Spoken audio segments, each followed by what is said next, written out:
I buried my wife of 45 years in the pouring rain alone.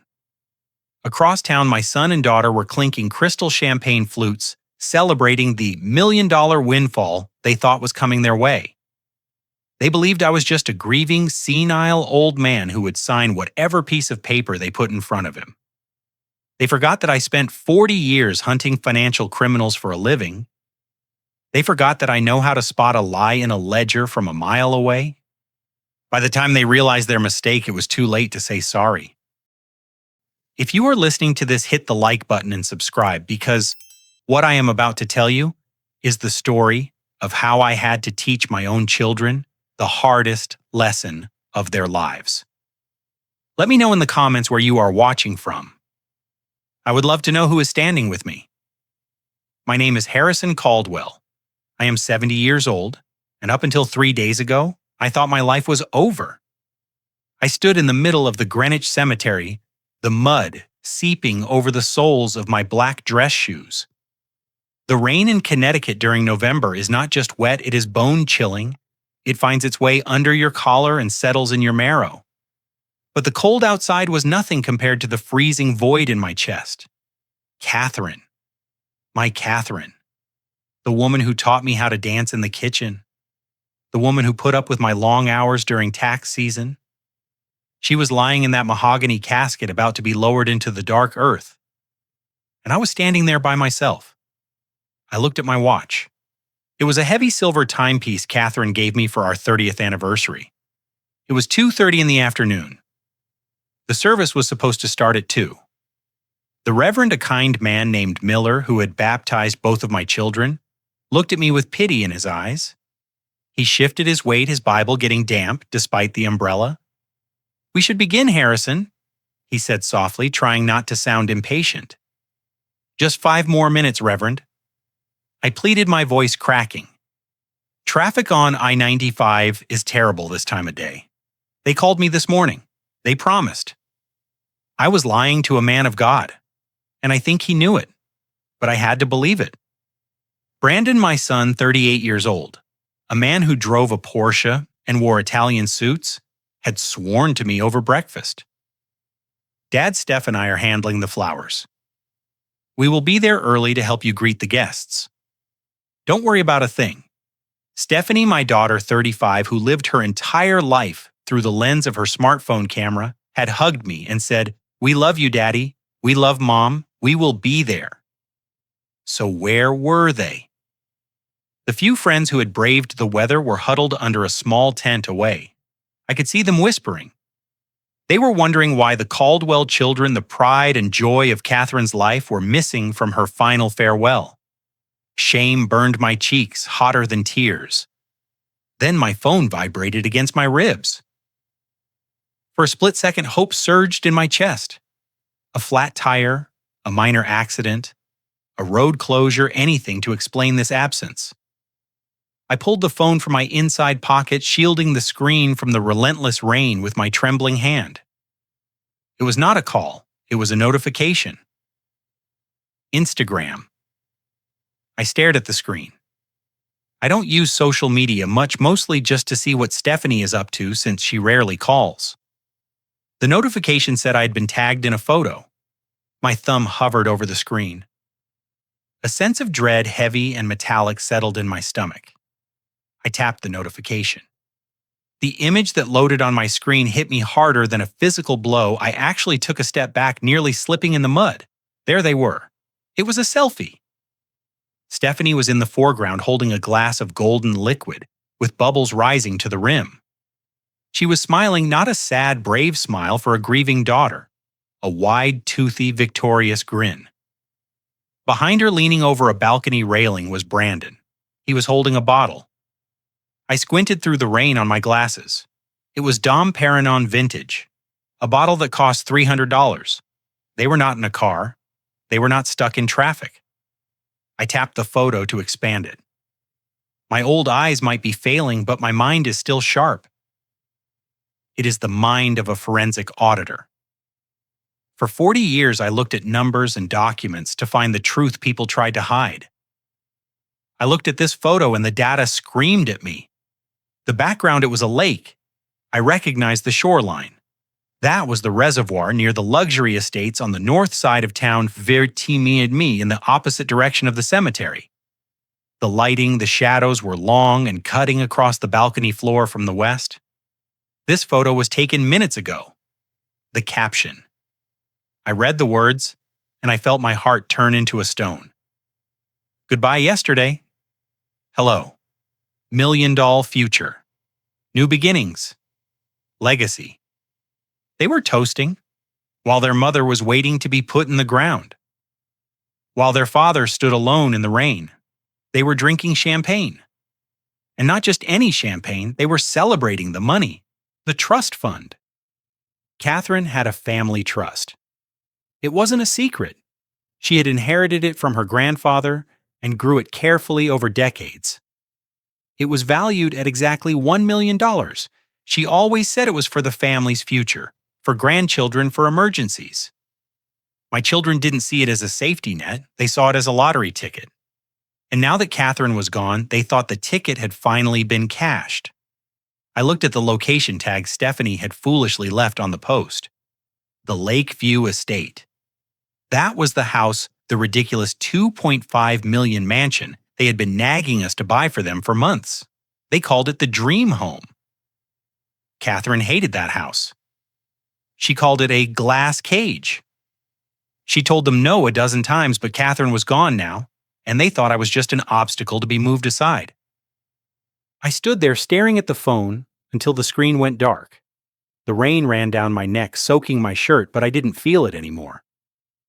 The grief that had been drowning me for weeks suddenly evaporated. In its place, something cold and hard began to form. It was the feeling I used to get when I found a discrepancy in a CEO's tax return. It was the feeling of the hunt. Harrison the Reverend said again, his voice gentle but firm, "We really must proceed." I looked at the casket one last time. I remembered Catherine sitting in her armchair knitting, worrying about Brandon's spending habits, worrying about Stephanie's credit card debt. She always defended them. "They are just finding their way, Harry," she would say. "Be patient." They found their way, Catherine. They found their way to a balcony with champagne while you are lying here. I put the phone back in my pocket. I buttoned my jacket. I stood up straighter. The stoop in my shoulders disappeared. "Do it, Reverend," I said. My voice didn't sound like an old man's voice anymore. It sounded like steel. "But the children," he hesitated, looking around the empty cemetery. "They aren't coming," I said. And I made sure my voice carried over the sound of the rain so the few witnesses under the tent could hear me clearly. "My children are busy." I walked over to the pile of dirt next to the grave. I didn't use the little silver shovel they provide for these ceremonies. I reached down and grabbed a handful of the wet, heavy mud with my bare hand. I wanted to feel it. I wanted to remember this moment. I squeezed the dirt until my knuckles turned white. I thought about the lie Brandon told me this morning. I thought about the smile on Stephanie's face in that photo. I thought about the $1,000,000 they were celebrating. They think the money is theirs. They think I am weak. They think I am just a signature on a check. I tossed the dirt onto the casket. The sound was a dull, final thud. It was the sound of a door closing. "Goodbye, my love," I whispered. "I promise you I will finish raising them. It seems you and I left the job undone, but I will fix it." I turned away from the grave and walked back to my car. I didn't look back. I took out my handkerchief and wiped the mud from my hands, cleaning every speck of dirt from under my fingernails. I needed to be clean. I needed to be precise. I sat in the driver's seat of my 10-year-old sedan and looked at the dashboard. My phone buzzed again. Another notification. Stephanie had deleted the photo. She probably realized how bad it looked. Or maybe Brandon told her to take it down before I saw it. "Too late, sweetheart. The auditor has already seen the evidence." I started the engine. I wasn't going to awake. I wasn't going to cry in my pillow. I was going home. And I knew exactly what I would find there. They would be waiting for me, not with hugs, but with demands. I pulled the car out of the cemetery gates. The windshield wipers slashed back and forth like a metronome counting down the time. They wanted $1 million. I was going to give them something else entirely. The drive from the cemetery to the house usually takes 15 minutes, but I drove slowly, letting the line of cars behind me build up without a care. I needed the time to compose my face. I needed to lock away the heartbroken husband and bring out the forensic auditor. I shifted gears, feeling the vibration of the old engine in my hands. This car had carried Catherine to chemotherapy sessions, to grocery runs, to the beach on that one weekend we finally took for ourselves. Now it was carrying me to a crime scene. I turned the corner onto Elm Street and felt a physical jolt in my stomach. The garage door was gaping wide open, exposing the clutter of tools and gardening supplies Catherine had organized just last fall. But that wasn't what made my grip tighten on the steering wheel. It was the car. A silver Porsche 911 was parked haphazardly across the front lawn. It wasn't in the driveway. It was right on the grass, the dormant winter brown grass that Catherine had spent years tending to with her own hands. She used to weed that lawn manually, refusing to use harsh chemicals because she wanted the robins to be safe. Now deep, muddy tire tracks gouged through the soil, tearing up the turf like scars. I recognized the car. It wasn't owned, of course. Brandon leased his life. He leased his cars. He leased his condo. He probably leased his personality. He wanted the neighbors to see a Porsche in the driveway, even if he couldn't afford the gas to run it. I pulled my sedan into the driveway, blocking them in. I turned off the ignition and sat there for a moment, listening to the silence of the car, breathing in the scent of old leather and rain. Then I opened the door. The front door of the house was unlocked. In fact, it was wide open. A cold draft was sucking the warmth out of the hallway, carrying with it the damp smell of the storm. But as I stepped across the threshold, another smell hit me. It was the cloying, sweet scent of expensive perfume mixed with the sharp tang of scotch. I looked down at the floor. The hardwood, which I had polished just last week in anticipation of the wake that never happened, was streaked with mud. Heavy, careless footprints tracked from the door, weaving through the living room and heading straight toward the back of the house. They hadn't even wiped their feet. I didn't call out. I didn't announce my arrival. I followed the mud. The living room was a wreck. Cushions were thrown on the floor. The drawers of the sideboard where Catherine kept the good silverware and her collection of linen napkins were pulled out, their contents spilling over the edges.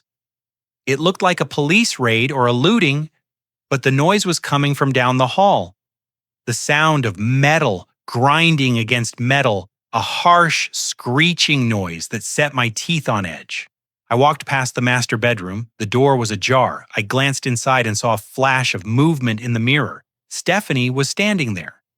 She was holding up one of Catherine's vintage pearl necklaces, draping it against her black cocktail dress. Beside her, Tiffany, my daughter-in-law, was rummaging through the jewelry box, on the vanity slipping rings onto her fingers, holding her hand up to the light to catch the sparkle. They were shopping. They were picking through the bones before the body was even cold. I kept walking. The grinding noise grew louder. It was coming from my study. I stopped in the doorway. The scene before me would have broken a weaker man, but it just calcified the resolve in my chest. Brandon had his back to me. He had taken off his suit jacket and rolled up his sleeves. He was sweating his shirt, clinging to his back. In his hands was a crowbar likely taken from my own garage. He was jamming the curved end into the gap of my mahogany filing cabinet, heaving with his entire body weight. Jason, my son-in-law, was standing next to him, holding a flashlight with shaking hands, his eyes darting around the room, nervously. Heave, crunch. The wood splintered. This wasn't just a cabinet. This was an antique I had bought when I started my own firm 30 years ago. Brandon grunted with exertion. Come on, you piece of junk. Give it up. He pulled again, and the lock snapped with a loud crack. The drawer flew open, spilling files onto the floor. I cleared my throat. The sound was soft, but in that room it sounded like a gunshot. Jason jumped, nearly dropping the flashlight. Brandon froze, the crowbar still in his hand. He turned around slowly. He didn't look guilty. He didn't look ashamed. He looked annoyed, as if I were the intruder. Finally, Brandon said, exhaling a breath that smelled of my best single malt scotch. "You are back. Where is the key, Dad?" "We have been looking everywhere. This thing is ancient." He tossed the crowbar onto my desk. It landed with a heavy thud, scratching the leather surface. I looked at the crowbar. I looked at the splintered wood of the cabinet. I looked at the files scattered on the floor. Tax returns, medical records, old birthday cards. "Hello to you too, Brandon," I said, my voice level. "We don't have time for pleasantries," he snapped, wiping his forehead with the back of his hand. "We need the trust fund documents." Lawyer Whitman said the trust activates immediately upon interment. "Well, she is interred, isn't she?" "We need the access codes and the ledger now." I looked at Jason. He refused to meet my eyes, focusing intently on a spot on the carpet. "You missed the funeral," I said. It wasn't a question. Brandon waved his hand dismissively, as if swatting away a fly. "We tried, Dad. Traffic was a nightmare, and honestly it was too much. The stress, the grief. We couldn't handle seeing her like that." Steps clicked behind me. Stephanie and Tiffany appeared in the doorway. Stephanie was still wearing the pearls. She hadn't even bothered to take them off. Daddy, Stephanie said, her voice dropping into a register that was supposed to sound soothing but sounded patronizing. "You look terrible. You're soaking wet." I looked at her. "Where were you?" Tiffany stepped forward, then placing a manicured hand on my damp shoulder. Her eyes were wide and glistening with what looked like tears, but I knew better. I know the difference between tears of sorrow and tears of performance. "Oh, Harrison, don't be unreasonable," she said, her voice trembling just the right amount. The children were devastated. We were all huddled together at the house, crying our eyes out. We poured a drink to calm our nerves, and we lost track of time. You have to understand, young people process grief differently. We couldn't bear the finality of the grave. It was out of love, really. We wanted to remember her alive. I looked at her. Then I looked at Brandon, who was checking his watch. I looked at the mud on the floor. Gaslighting. It is a technique liars use to make you question your own reality. She was trying to tell me that their champagne toast on a balcony 15 miles away was an act of grief. She was trying to tell me that breaking into my office with a crowbar was an act of love. They thought I was senile. They thought I would buy it because I was old and lonely and desperate for their affection. I didn't say a word. I walked past Brandon, stepping over the pile of files he had dumped on the floor. I moved toward my desk. There, lying face down on the Persian rug, was a silver frame.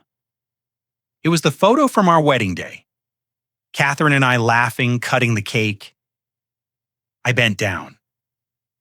My joints protested, aching from the cold rain, but I didn't wheeze. I reached out and picked up the frame. The glass wasn't broken miraculously, but there, right across Catherine's white dress, was a smear of mud, a tread mark from a heavy, expensive sneaker. Brandon's sneaker. I pulled a tissue from the box on my desk and slowly, methodically wiped the mud from the glass. I cleaned her face. I cleaned my face. I set the photo back on the desk, positioning it exactly where it belonged. The room was silent. They were watching me, waiting for me to break, waiting for me to sign, waiting for me to hand over the keys to the kingdom. I turned to face them. I didn't shout. I didn't scream. I didn't tell them about the Instagram photo. Not yet. "You want to open the safe?" I asked. "Yes," Brandon said, stepping forward eager. "The papers are in there, right?" We need to secure the assets for the family. I looked at the heavy steel safe in the corner of the room. It contained everything: the deeds, the bonds, the access keys to the trust. I reached into my pocket and felt the cold metal of my key ring. Fine, I said. The tension in the room snapped. I saw Jason's shoulders relax. I saw a smirk touch the corner of Stephanie's mouth. They thought they had won. They thought the old man had folded. Tomorrow, I said. Brandon's face fell. What no, Dad? We need it now. It is Friday. The banks close at 5. We have things to arrange. I walked to the door of the office holding it open. I am tired, I said. I just buried my wife. I'm going to take a shower and I am going to rest. If you want to talk business, come back tomorrow morning. But Dad, Stephanie started to whine. Get out, I said. I didn't say it loudly, but the tone stopped her dead. It was the voice I used when I had caught a CFO embezzling funds and gave him one chance to confess before I called the feds. Get out of my office. Get out of my house. Take your rental car off my wife's lawn. Come back at 9 a.m. tomorrow, or don't come back at all. Brandon glared at me, his jaw working. He looked at the safe, then at the crowbar, then at me. He weighed his options. He realized he couldn't physically force me, not without crossing a line he wasn't quite ready to cross yet. Fine, he spat. Tomorrow, but have the papers ready. We aren't playing games, Dad. He stormed out, bumping my shoulder as he passed. Jason skewered after him like a frightened rat. Stephanie and Tiffany exchanged a look of pure venom before following them, their high heels clicking sharply on the hardwood floor. I watched them go. I watched them pile into the silver Porsche. I watched them back out over the curb, tearing up more grass as they sped away. I closed the front door and locked it. I engaged the deadbolt. Then I slid the chain across. I was alone in the silent house. The smell of their perfume lingered, tainting the air. I wasn't going to sleep. I wasn't going to rest. I walked back into my office and picked up the phone. I dialed a number I hadn't called in years, but one I knew by heart. It was the private line of Arthur Whitman, our family attorney. I needed to know exactly what kind of trap Catherine had left for them, and then I needed to set a few traps of my own. I unlocked the deadbolt and opened the front door, not because I had forgiven them, but because 40 years of auditing had taught me that you cannot dismantle a fraudulent scheme until you see the paperwork. My children were standing on the porch, shivering slightly in the damp night air, clutching leather portfolios like shields. When I motioned them inside, they didn't apologize for the earlier break-in attempt or the scene in the office. They simply marched into the living room as if they were board members arriving for a hostile takeover. Their earlier aggression, replaced by a slick, desperate professionalism that was almost more insulting. The atmosphere in the living room was suffocating. I sat in my armchair, the leather cold against my back, while they arranged themselves on the sofa opposite me. Brandon took the lead, placing a thick, glossy document on the coffee table with a heavy thud. It wasn't just a contract. It was a presentation. I looked at the cover. The words Lakeview Estate were printed in embossed gold foil.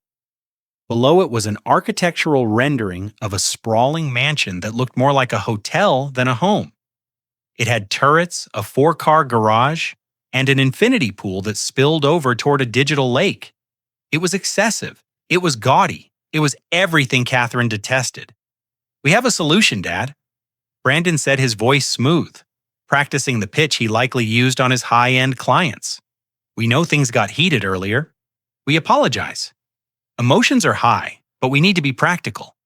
Mom left the trust fund for the family's future, and we have found the perfect investment to secure that legacy. He flipped the document open to a page filled with numbers. I didn't need my reading glasses to see the bottom line. $2.5 million. I looked up at him. You want to buy a house for $2.5 million.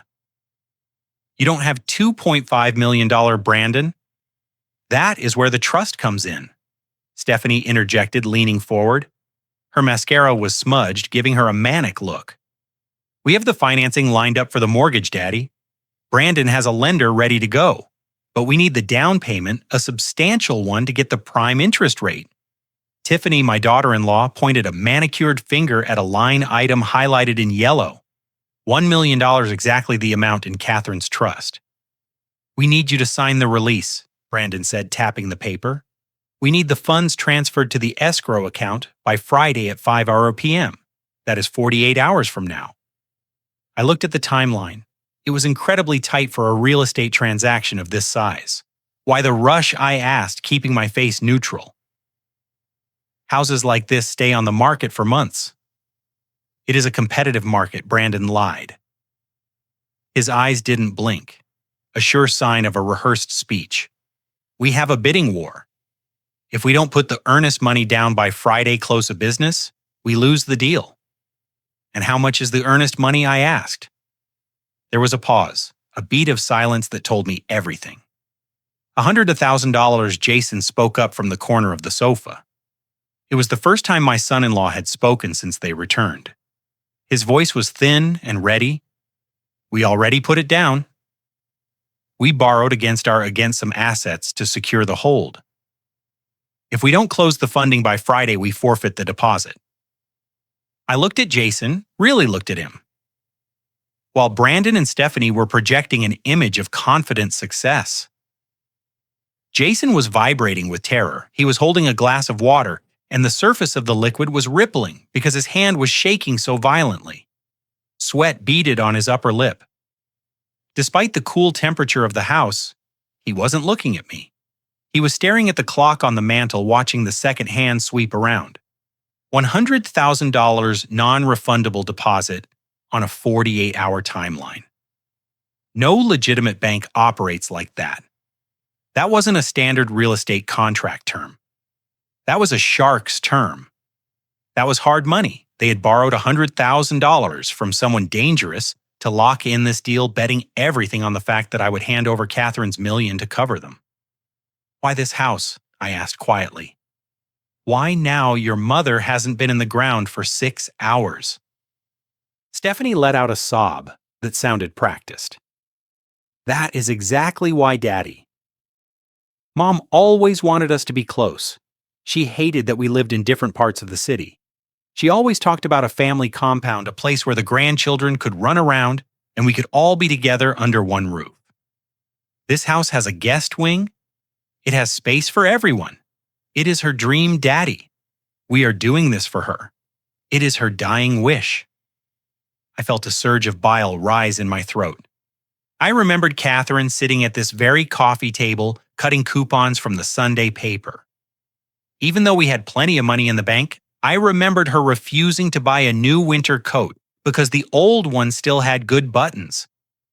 Catherine hated debt. She hated ostentation. The idea of her children living in a mortgaged monstrosity, drowning in payments they couldn't afford, would have broken her heart. She never said that. I said she did. Tiffany insisted, placing her hand over her heart. "She told me last Christmas," she said, "I wish I could buy a castle for my babies." They were rewriting history. They were using the silence of the dead to validate their greed. It was the lowest form of manipulation I had ever witnessed, and I had interviewed corporate fraudsters who stole from orphans. I looked back at the contract. My eyes scanned the fine print at the bottom of the page. The seller was listed as a limited liability company, an LLC with a vague name, Obsidian Holdings, Sidian. I memorized it instantly. I looked at Jason again. He was tapping his foot on the floor, a rapid staccato rhythm. Tap, tap, tap. He looked like a man waiting for a bomb to go off. If this was just about buying a dream home, he would be excited. He would be showing me pictures of the pool or the kitchen, but he wasn't. He was terrified. This wasn't an investment. This was a rescue mission. They were in trouble, deep trouble. And they viewed Catherine's life savings as their bail money. I knew that if I said no right now, if I kicked them out again, the situation would explode. Desperate people do dangerous things.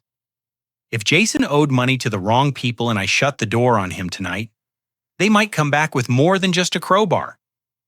I needed time. I needed to see the full picture. I needed to trace the LLC. I needed to talk to Whitman. I let out a long, heavy sigh. I slumped my shoulders, allowing the fatigue I truly felt to take over my posture. I took off my glasses and rubbed the bridge of my nose, mimicking the gesture of a defeated old man. "It is a lot of money," I mumbled, my voice wavering. "It is an investment," Brandon urged, sensing blood in the water. "Property values in that area are skyrocketing. The trust will double in value in 5 years. Mom would want us to be secure." I put my glasses back on and looked at them. I made sure my eyes looked watery and tired, not sharp and calculating. "I don't understand all these numbers," I said, pushing the contract away slightly. "It has been a long day. My head is spinning. I can't sign anything tonight. My hand is shaking too much." Brandon's face tightened. "Dad, we told you the deadline." "I know. I know." Friday, I interrupted, raising a weak hand. "That gives us tomorrow. I need to sleep. I need to pray on it. And I need to have Arthur Whitman look at the transfer papers. I can't just write a check. The trust has rules." Stephanie looked at Brandon. Panic flared in her eyes. "Can't we just bypass the lawyer? Can't you just use your power as the executive?" I shook my head slowly. "No, sweetheart. Arthur has the seals. He has the final authorization codes.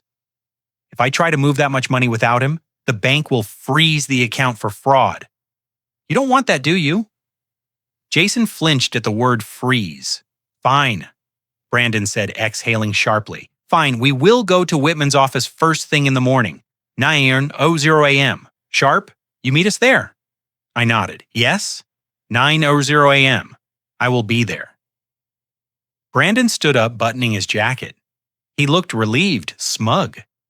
He thought he had maneuvered me.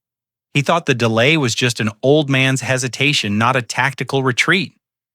"You're making the right choice, Dad," he said, patting my shoulder with a condescension that made my skin crawl. "Mom would be proud of you." "They gathered their papers."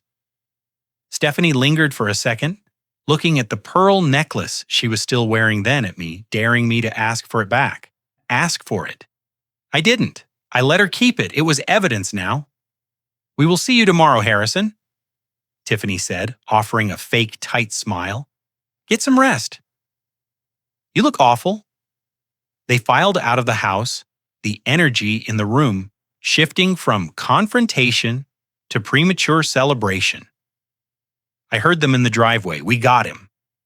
I heard Brandon whisper loudly. "He is folding, close one," Jason muttered. I waited until the tail lights of the Porsche disappeared down the street. I waited until the silence of the empty house returned heavy and mournful. Then I stood up. I walked to the kitchen and poured the glass of water Jason had left untouched into the sink.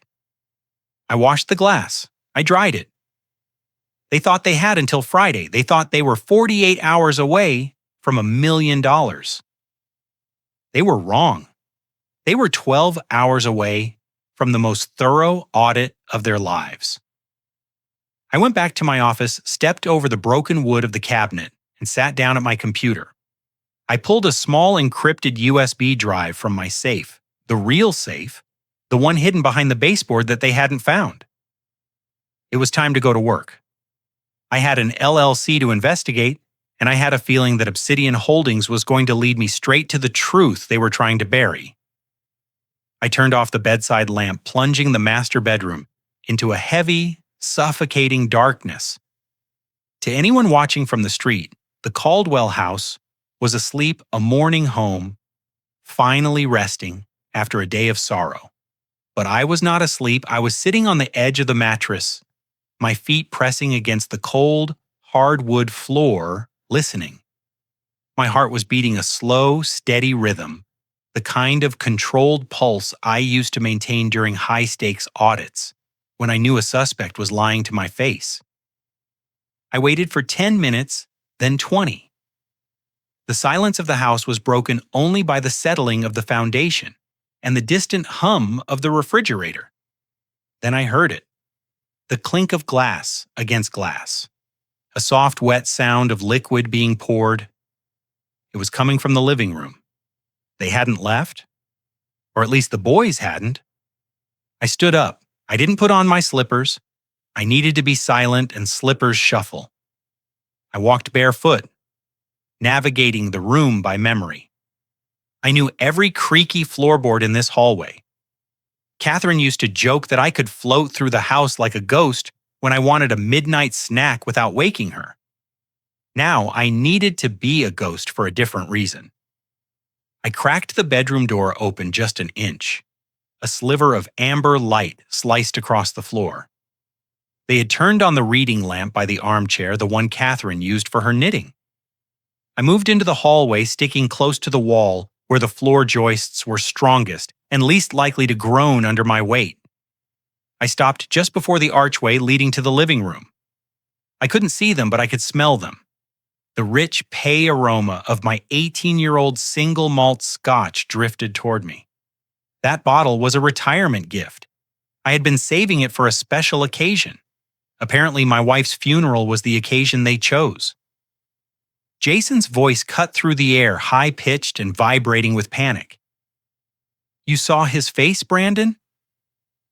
"He is hesitating. If he doesn't sign by Friday, I am dead. Literally dead." There was the sound of ice swirling in a glass.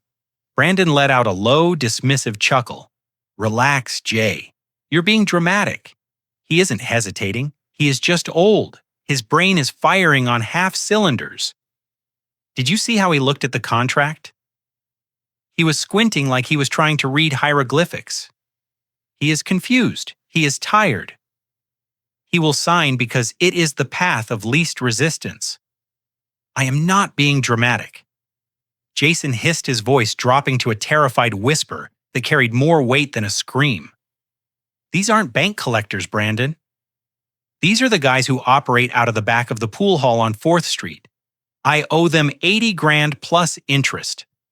They told me if I don't have the cash by 5 pimp. Friday, they aren't going to take my car. They are going to take my hand. My right hand." I held my breath, pressing my back against the wallpaper. Loan sharks. My son-in-law, the man raising my grandchildren, was gambling with violent criminals. That explained the shaking hands. That explained the desperate timeline. He wasn't buying a house. He was buying his life. "Drink your scotch," Brandon said, his voice smooth and cold. "It is good stuff. The old man has good taste. I will give him that. Look, even if he reads the contract, he won't understand the shell company. I buried the ownership structure 3 layers deep. As far as he knows, Obsidian Holdings is just a developer. He doesn't know it is me."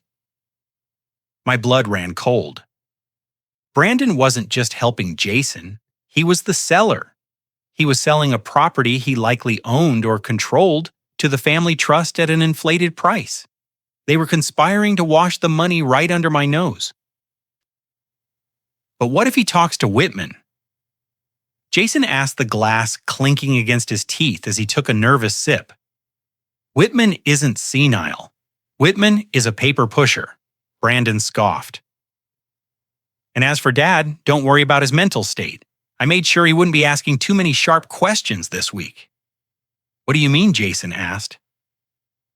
Brandon laughed again, a cruel, ugly sound. "You know his blood pressure medication, the little white pills he takes every morning like clockwork?" "Yeah." "Well, let's just say he is getting a very healthy dose of vitamin D instead. I swapped them out on Tuesday when I came over to help Mom with the garage. He has been popping sugar pills and vitamins for 3 days. His pressure is probably through the roof. It makes him foggy, tired, dizzy. He can't focus on details. By tomorrow morning, he will be so out of it he will sign the Declaration of Independence if I put it in front of him just to go back to bed." The hallway seemed to tilt beneath my feet. I had to reach out and grip the door frame to keep from falling. They weren't just thieves, they weren't just liars. They were killing me. High blood pressure runs in my family. It is what killed my father. It is what put me in the hospital 5 years ago. Without that medication, a spike in stress could trigger a stroke or a heart attack at any moment. Brandon knew that. He knew my medical history better than anyone. He was weaponizing my own body against me to steal $1 million. He wasn't just banking on me being old, he was manufacturing my decline. I listened for another moment, but I had heard enough. I heard the clink of the bottle against the glass again. They were refilling. They were celebrating their cleverness while sipping the liquor of the man they were actively poisoning. I backed away slowly, step by careful step, until I was safely inside the master bedroom. I closed the door silently, the latch clicking into place like the hammer of a gun. My hands were shaking, but this time it wasn't from grief or age. It was from a rage so pure, so hot, it felt like it was burning the lining of my stomach. I walked to the nightstand. My prescription bottles were lined up in a neat row, just as Catherine had organized them. I picked up the bottle labeled Listen Opal. I opened the cap and poured the contents into my palm. I stared at them in the dim moonlight filtering through the window. They were small, round, and white. They looked exactly like my medication, but I looked closer. I turned on the flashlight on my phone and shone it on the pills in my hand. My real medication had a tiny imprint on one side, a code number. These pills were smooth. They were slightly chalky. Vitamins, cheap, generic vitamins. I felt a wave of dizziness that had nothing to do with blood pressure. My own son, the boy I taught to ride a bike, the boy I sat with through night terrors. He had stood in my bathroom, emptied my life-saving medicine, and replaced it with decoys knowing it could kill me. He didn't care if I died. In fact, if I died after signing the papers, it would just simplify things for him. No more old man to visit. No more questions, just the money. I walked into the ensuite bathroom. I didn't turn on the light. I moved by the pale glow of the street lamp outside. I stood over the toilet and opened my hand. The pills fell into the water with tiny, insignificant splashes. I flushed. I watched the water swirl, taking the evidence of his betrayal down the drain. I opened the medicine cabinet. Behind a box of old bandages hidden in the back where I kept travel supplies was an emergency stash of my real medication. I kept it there in case I ever ran out on a weekend. Brandon didn't know about the stash. He wasn't thorough. He was arrogant. I took a real pill and swallowed it dry. It tasted bitter like justice. Then I leaned over the sink and looked at myself in the mirror. The face staring back at me was old. The skin was wrinkled. The eyes were tired. The hair was thinning. It was the face of a grieving widower hour. It was the face of a victim. But as I watched, something changed in the eyes. The watery sadness evaporated. The confusion vanished. The pupils constricted, sharp and focused. They wanted a senile old man. They wanted a foggy, confused father who would sign away his legacy to save them from their own sins. I gripped the edge of the porcelain sink until my knuckles turned white. I am not that man, I whispered to the reflection. I am Harrison Caldwell. I brought down the Enron subsidiaries. I traced assets through 3 continents to catch a Ponzi schemer. I have stared down cartel accountants and corrupt senators, and I am going to destroy you. I splashed cold water on my face and dried it with a rough towel. I walked back into the bedroom and sat in the leather chair by the window, watching the rain streak against the glass. Let them drink my scotch. Let them think they have won. Let them believe the old man is fading away. Tomorrow, I wouldn't just be going to the lawyer. I would be going to war. And unlike them, I wouldn't be fighting with borrowed money or fake pills. I would be fighting with the truth, and the truth, as they were about to find out, is the deadliest weapon of all. I arrived at the law offices of Whitman Stone and Associates at 7:45 in the morning. The building was a brick fortress downtown, the kind of place that charged $500 just to open the front door. The receptionist hadn't even arrived yet. But I knew Arthur Whitman would be there. Arthur was like me. He believed that the world belonged to those who showed up before the coffee was brewed. I found the side door unlocked just as it had been for 30 years of our friendship. I walked down the plush carpeted hallway, the silence of the firm offering a stark contrast to the chaos inside my own head. Arthur was in his corner office staring out the window at the gray morning sky. He turned when I entered, his face lined with the same grief I felt, but layered with a specific kind of anxiety. "Harrison," he said, removing his reading glasses, "you are early. The appointment with the children isn't until 9 hours. I didn't sit down. I walked straight to his desk, placing my hands flat on the polished wood. I needed to establish control immediately. "I know about the pills, Arthur." He blinked, confused. "What pills?"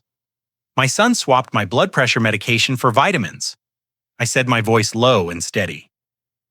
"He is trying to induce a medical event to force me to sign the release." "They are desperate, Arthur. They owe money to people who break legs for a living." Arthur's face went pale. He sank into his leather chair, looking suddenly very old. Dear God, I knew they were entitled, Harrison, but I never thought I cut him off. "We don't have time for shock. I need to see the trust documents, not the summary you sent over last week. I need the master file, the original instrument Catherine signed 6 months ago." Arthur hesitated. He looked at the locked drawer on his right, then back at me. There was a flicker of something in his eyes. Reluctance? No. It was protection. "There is something you don't know," he said softly. "Something Catherine asked me not to tell you unless it was absolutely necessary." "It is necessary," I said. "Show me." Arthur unlocked the drawer. He pulled out a heavy bound document with a blue cover. He didn't hand it to me immediately. He held it, his fingers tracing the gold lettering on the front. "6 months ago, Catherine came here alone," he began. "She didn't drive herself. She took a taxi because she didn't want you to know. She brought a stack of papers with her bank statements, credit card bills she had intercepted from Brandon's mailbox. I felt a chill run down my spine. Catherine never snooped. She trusted blindly. Or so I thought. She knew, Arthur continued. She knew Brandon was running a Ponzi scheme. She saw the transfers from his client accounts into his personal offshore holdings. She didn't understand the technicalities, Harrison, but she knew math. She knew the numbers didn't add up. She knew he was stealing to fund that lifestyle of his. I stared at the blue folder. My wife, the woman who knit sweaters and baked cookies, had conducted her own investigation. She had protected me from the truth because she knew it would break my heart. And Stephanie, I asked? She knew about the debt. Arthur nodded. She knew Stephanie had maxed out 7 credit cards and taken out a second mortgage on her condo to pay for that influencer lifestyle. Catherine was terrified, Harrison, not for herself, for you. She was terrified that when she died, they would bleed you dry. She said you were too soft with them, that you would give them anything they asked for out of grief. I closed my eyes. She was right. Until yesterday, she was absolutely right. So she changed the terms, Arthur said, sliding the folder across the desk. Open it to page 42, subsection C. I opened the document. The paper was thick, creamy, expensive. I turned the pages until I found it. The clause was bolded. The Supreme Guardian Clause. I read the legal jargon in my auditor's brain, translating it instantly into plain English. It was a masterpiece of estate planning. It stated that while the children were the named beneficiaries, the surviving spouse, me, was appointed as the supreme guardian of the assets. It gave me absolute unilateral veto power. It meant that the money didn't transfer automatically. It meant I had to affirmatively certify that the beneficiaries were of sound moral and financial standing. If I determined they were not, if I found evidence of fiscal irresponsibility or criminal activity, I had the legal right to dissolve their claim entirely. But it went further. The clause gave me the power to redirect the entirety of the corpus, the full $1 million, to a designated charitable remainder trust. I looked up at Arthur. Does Brandon know about this? No, Arthur said. Catherine insisted we keep this sealed. She wanted to give them a chance. She hoped they would step up, but she prepared for the worst. She left you the gun, Harrison. She just hoped you would never have to pull the trigger. I ran my finger over Catherine's signature at the bottom of the page. It was shaky. The cancer was already affecting her motor skills, but it was determined. Even on her deathbed, she was fighting for us.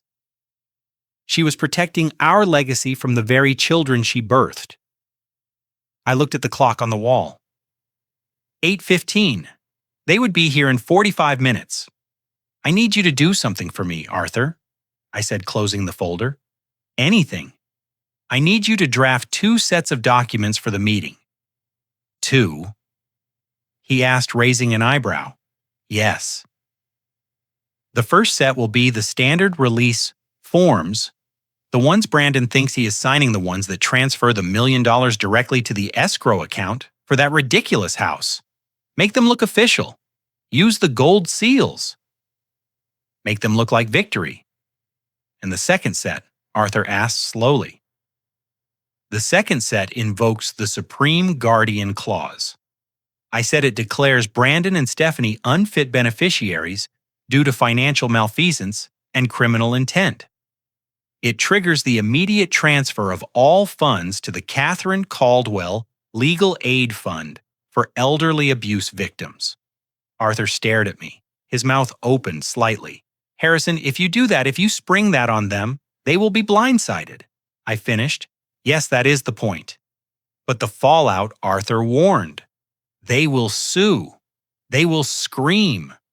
It will be a war. It is already a war, Arthur, I said, my voice hardening. They fired the first shot when they tried to kill me with vitamin pills. I'm just finishing it. I stood up and walked to the window, looking down at the street where the city was waking up. I saw a silver Porsche turning the corner, aggressive and fast. They were early. Of course they were early. Greed doesn't sleep in.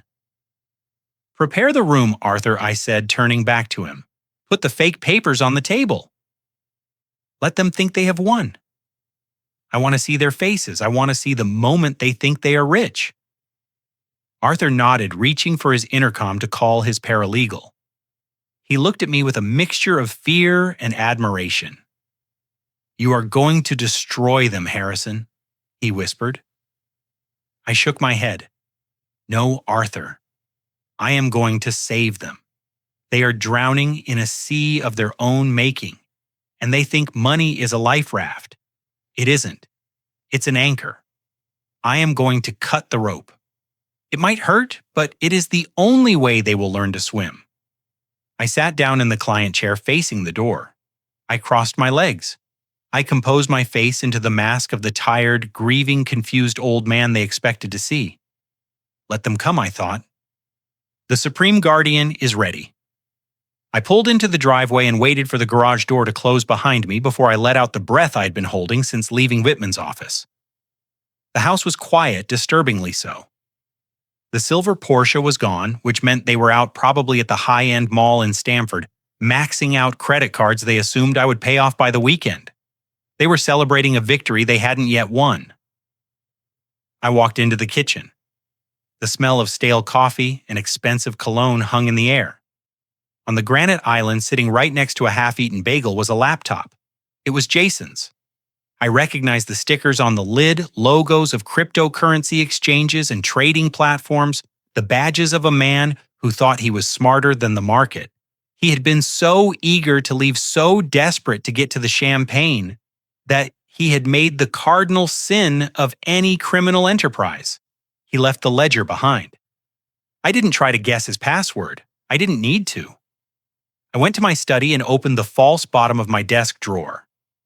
Inside, wrapped in an anti-static bag, was a small, nondescript USB drive. It looked like a chapstick you would get at a trade show, but it contained a portable forensic operating system I used during my consulting days. It was designed to bypass local security protocols and mount the hard drive as a read-only device. It was a skeleton key for the digital world. I returned to the kitchen, pulled a chair up to the island, and plugged the drive into the side of the laptop. I held down the boot key and waited. The screen flickered, bypassing the smiling Windows login prompt, and loaded a stark black terminal with lines of white code scrolling faster than the eye could follow. I was in. My fingers flew across the keyboard. I wasn't Harrison the grieving father anymore. I was Harrison the auditor. I wasn't looking for sentiment. I was looking for patterns. I was looking for the money. First, I went for the email archives. I searched for Obsidian Holdings, the LLC, listed as the seller on that ridiculous real estate contract. The search returned 42 hits. I opened the most recent attachment. It wasn't a deed. It was an internal memo from Brandon's real estate firm. The subject line read, "Distressed Asset Liquidation, Lakeview Property." I read the document, and the audacity of the scheme made my stomach churn. The Lakeview house wasn't a dream home. It was a nightmare. It was a toxic asset Brandon's firm had acquired in a foreclosure 2 years ago. It had structural issues, mold in the foundation, and a lien against it that exceeded its market value. They had been trying to offload it for 18 months with 0 takers. Then I found the email from Brandon to his boss. "Don't worry about the Lakeview write-off," Brandon had written 3 days ago. "I have a private buyer lined up. Full asking price cash. We can close by Friday." He was using his mother's death to bail out his professional failure. He was going to take $1 million from the trust, buy this lemon of a house from his own company to look like a hero to his boss, and saddle the family with a property that was essentially worthless. He wasn't building a legacy. He was laundering his reputation. I saved the emails to my secure drive and moved on. I needed to understand Jason's panic. I opened his browser history and navigated to his trading accounts. The forensic software allowed me to view the cached pages without logging in or alerting the bank's security systems. The numbers on the screen were a sea of red. Jason wasn't just a bad trader. He was a catastrophic one. He had been trading options, betting on market volatility that never happened. I scrolled through the transaction history. He had leveraged everything: the mortgage on their current house, their cars, even the kids' college funds. And then I saw it, the bottom line negative $512,000. He had received a margin call 4 days ago. The brokerage was demanding immediate liquidity. But that wasn't the worst part. I found a folder labeled private. Inside were scanned images of promissory notes. They weren't from a bank. They were handwritten, signed with shaky signatures, lending terms that were illegal in 49 states. He had borrowed from loan sharks to cover the margin call, hoping to win it back before anyone noticed. He lost that too. Now the sharks were circling the $100,000 earnest money they put down on the house. That was the last of it. It was a Hail Mary pass. If I didn't sign the trust release, Jason wouldn't just be broke. He would be hunted. I felt a cold detachment settle over me. I wasn't angry anymore. I was just cataloging the damage. Then I opened the messaging app. It synced with his phone's backup. I found a group chat named The Inner Circle. It included Jason, Brandon, Stephanie, and Tiffany. I scrolled back to the day of the funeral. God, this rain is awful. Stephanie had typed at 2:15 p.m. right when the casket was being lowered. My hair is going to frizz. Can we just skip the cemetery? The old man won't notice. He is in a trance. Agreed, Brandon replied. Let's go straight to the house. We need to find that key before he gets back. The sooner we get the money, the sooner we can stop pretending to care about this dusty old antique furniture. He looked pathetic this morning. Tiffany added, all weepy and trembling. It is embarrassing. Honestly, he needs to just sign the papers and go to a home. He is useless space now. And then the message that stopped my heart. It was from Brandon, time-stamped just last night, after I had kicked them out of the office. Don't worry about his hesitation. The vitamins will kick in by tomorrow. His BP will be through the roof. He will be too dizzy to read the fine print. Honestly, if the old man stroked out and died this weekend, it would be a blessing. It would save us the hassle of pretending to be filial for another 10 years. Quick probate cash out done. I stared at the words. Ideally, he dies. My son, my firstborn, the boy I held when he had a fever of 104. Wishing I could take the pain for him. He was calculating the convenience of my death. I didn't cry. I didn't shake. I reached into my pocket, pulled out the USB drive, and initiated the full extraction. I copied everything. The emails, the bank statements, the loan shark notes, the text messages. Every bite of their betrayal was now mine. The progress bar crawled across the screen. 80%, 90%. Then I heard the rumble of an engine outside, the Porsche. They were back. I looked at the screen. 98%. The car door slammed. I heard Stephanie's high-pitched laugh, manic and loud. They were drunk. They were celebrating the money they thought they had already won. 99%. I heard the key turn in the front lock, complete. I yanked the USB drive out of the port. The screen flickered back to the login prompt. I wiped the keyboard with my handkerchief to remove any prints or oil from my fingers. I closed the laptop lid, positioning it exactly as it had been, slightly askew next to the bagel. I stood up, my knees popping. I slipped the USB drive into my sock, tucking it deep against my ankle. The front door opened. "Dad, we brought takeout." Brandon shouted, his voice booming with false cheer. I didn't have time to get to my bedroom. I shuffled quickly to the living room sofa and collapsed onto it. I let my mouth hang open slightly. I allowed my glasses to slide down my nose. I closed my eyes and slowed my breathing, mimicking the shallow, rattling breath of an exhausted old man. "Check the kitchen," Brandon said. I left my computer. "I hope he didn't touch it," Jason said, his voice laced with panic. "Relax," Brandon scoffed. "He probably doesn't even know how to turn it on.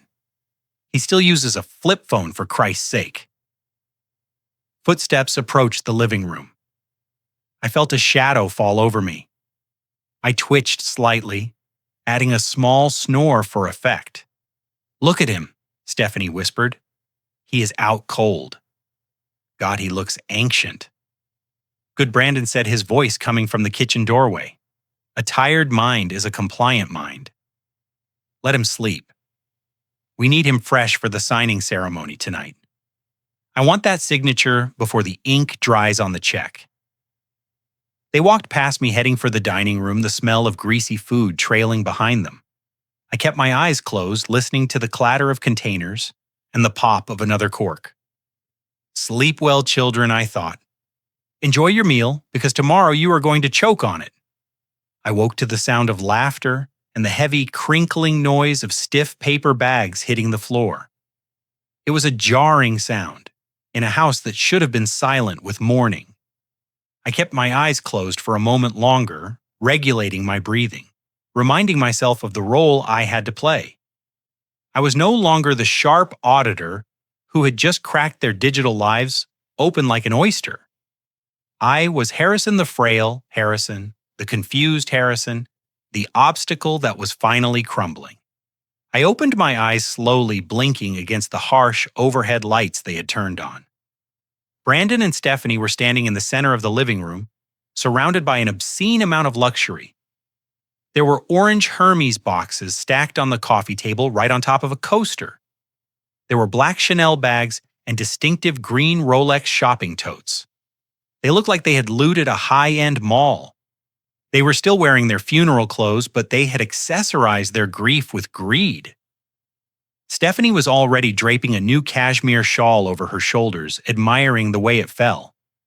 Brandon was strapping a chunky gold watch onto his wrist, the metal glinting under the chandelier. "Well, look who is awake," Brandon said, his voice loud and booming. He didn't look tired anymore.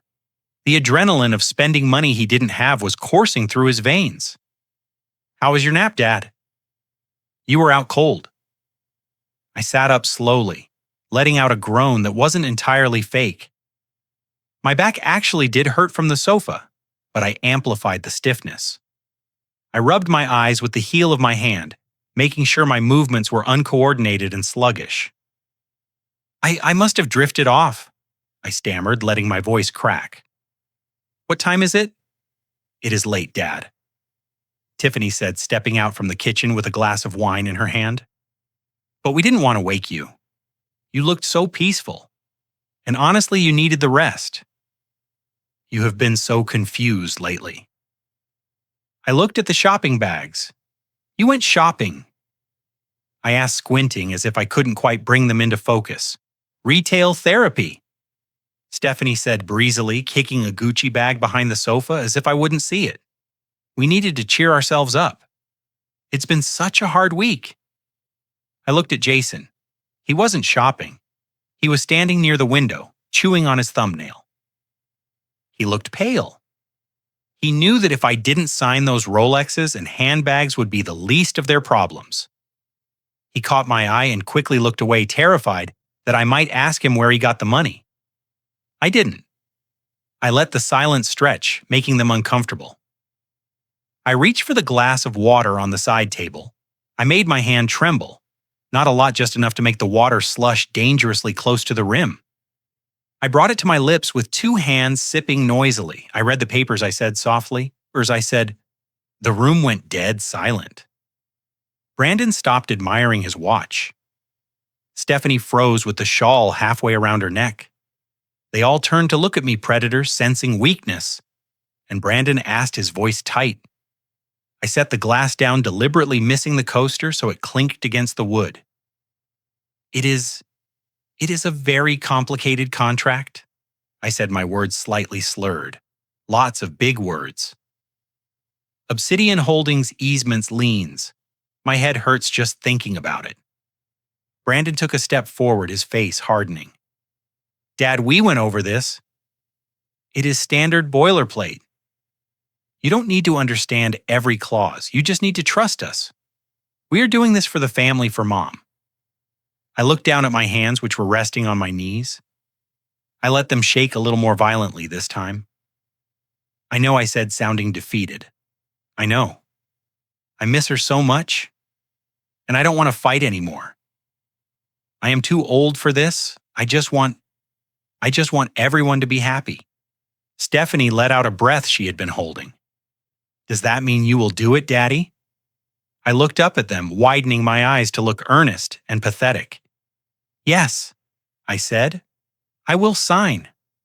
The relief in the room was physical. It hit me like a wave of heat. Tiffany squealed and clapped her hands. Brandon pumped his fist in the air. Even Jason sagged against the wall, looking like a man who had just been pulled off the gallows. "That is great, Dad," Brandon said, rushing over to help me stand, playing the beautiful sun now that he had what he wanted. "That is the right decision. You won't regret it. We can do it right now. I have the pen." He reached into his pocket, but I raised my hand to stop him. "No," I said, "not now, not like this." Brandon froze. "What do you mean?" I looked around the messy living room at the takeout containers and the shopping bags. "Your mother, she loved celebrations," I said, my voice gathering a little strength, fueled by a fake sense of pride. "This is a big moment, $1 million, a new home, a legacy. I don't want to sign it on a coffee table covered in Chinese food." I stood up, leaning heavily on the armrest. "I want a party," I declared. "A party?" Stephanie asked, confused. "Yes. A signing ceremony tomorrow night, Friday night, here in this house." Brandon looked at his watch, calculating. "Dad, the deadline is 5 hours p.m. The bank closes. I waved my hand dismissively. Oh, nonsense. Arthur Whitman can hold the papers in escrow. As long as it is signed and notarized by Friday night, the funds are committed. The electronic transfer can happen Monday. Your sellers will accept a notarized intent from a lawyer of Whitman's standing. I saw Brandon's mind working. He knew I was right. A notarized commitment from the executive backed by a law firm was as good as cash for a weekend hold. Okay, he said slowly. A party? We can do that. Just us. No, I said, straightening my back just a fraction. I want people to see this. People to see. I want to be proud of you. I want everyone to know that the Caldwell children are successful. I turned to Brandon. I want you to invite your boss, the president of your real estate firm, Mr. Sterling, isn't it? Brandon blinked. Sterling. Why would you want him here? Because he should see what a go-getter you are. I said, smiling a senile, proud smile. Buying a multi-million-dollar property from your own firm that shows initiative. It shows you believe in the product. He will be impressed. Invite him. Tell him I insist on thanking him personally for mentoring you. Brandon puffed up his chest. His ego was his Achilles heel, and I had just shot an arrow straight into it. You were right, Dad. Sterling would be impressed. He loves closing deals. I will call his assistant in the morning. Good, I said. And Jason. Jason jumped as I said his name. Yeah, Dad. You invite your investors, I said. Jason turned the color of ash. Your investment partners, I said innocently. The ones who helped you with the earnest money, the ones you were talking about. You should invite them. Show them that their investment is safe. Show them you are a man of your word. They will appreciate seeing the paperwork signed with their own eyes, won't they? I watched the realization dawn on Jason's face. He was terrified of the loan sharks, but he was also terrified of losing the deal. If he invited them, if he showed them the money was guaranteed, maybe they wouldn't break his legs. Maybe they would view it as a VIP treatment. He nodded, swallowing hard. Yeah, he croaked. Yeah, that might actually be a good idea to reassure them. And Stephanie, I added, turning to my daughter, invite your friends, the ones on Instagram, the ones who follow your life. Let's make it a real event. Catering champagne the best. Stephanie's eyes lit up. A party, a content opportunity. She was already mentally picking out filters. Oh, Daddy, that is a wonderful idea. I know the best caterer in Greenwich. I can get them on short notice if I pay extra. Pay extra? I said, spreading my arms. It is only money right. And we are about to be rich. They were giddy now. They were drunk on the idea of it.